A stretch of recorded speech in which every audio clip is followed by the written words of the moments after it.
In this video, I'm going to be replacing an oil pressure sensor on this 2006 Chevy Impala LTZ.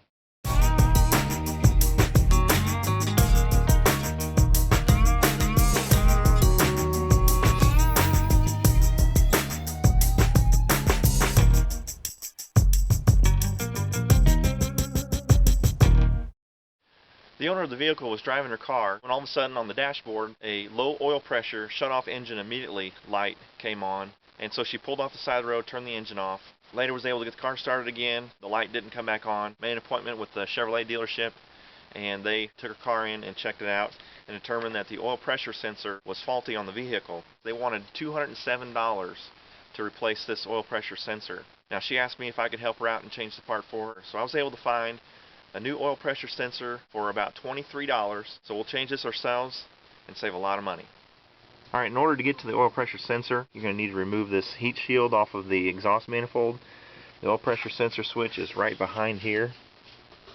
It's hard to see, but it's down about right where my finger's pointing. There are three 10mm bolts, one here, one down there, and one right here, and we'll be able to get this off.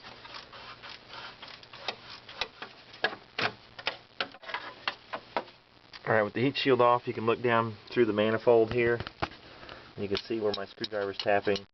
That's the actual sensor itself right there. There's a pigtail electrical harness that's on the end of it. We'll need to get that off carefully, and then we'll get our socket on there and get that off. Alright, there's the pigtail harness that I pulled off and pulled it out over here so you could see it. The tab is right here on the top. Just lift that with your finger and just push forward as you're lifting, and that should slide right out. Just be careful with it. Alright, this is our new sensor. It's an AutoZone part. It's PS629. I spent $22.99 plus tax on this. You can see that the nut is rather large, so you're going to need a 1 1/16 deep well socket to fit on that. Then we're going to need a lot of extensions to be able to reach from this side of the engine all the way across. So let's get that off, and we're going to put this on just finger tight. I'm going to put the socket on it and snug it down. This is just aluminum, so we don't want to torque it down too hard. Okay, I've taken my ratchet off the end of the socket, and I'm just spinning the extension and the socket by hand.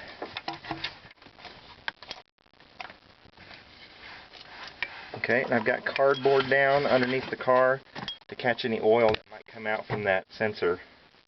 Alright, just going to grab the two and compare, make sure they match.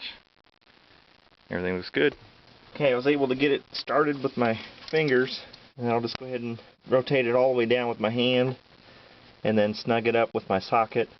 I want to be careful not to cross thread this. Seems to be going in just fine.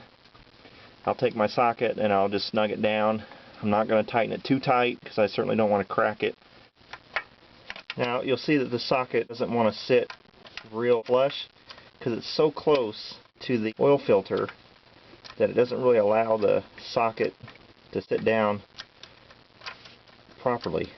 The starter's in the way. There's some wires here for the starter.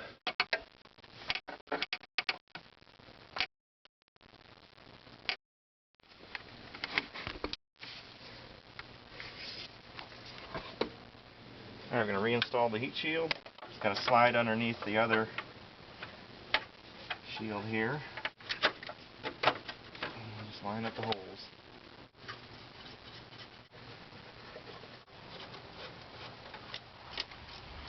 Well, that's how you replace an oil pressure sensor on a 2006 Chevrolet Impala with a 3.9 liter V6. Not that hard of a job. Kind of hard to get to, but really not that hard of a job.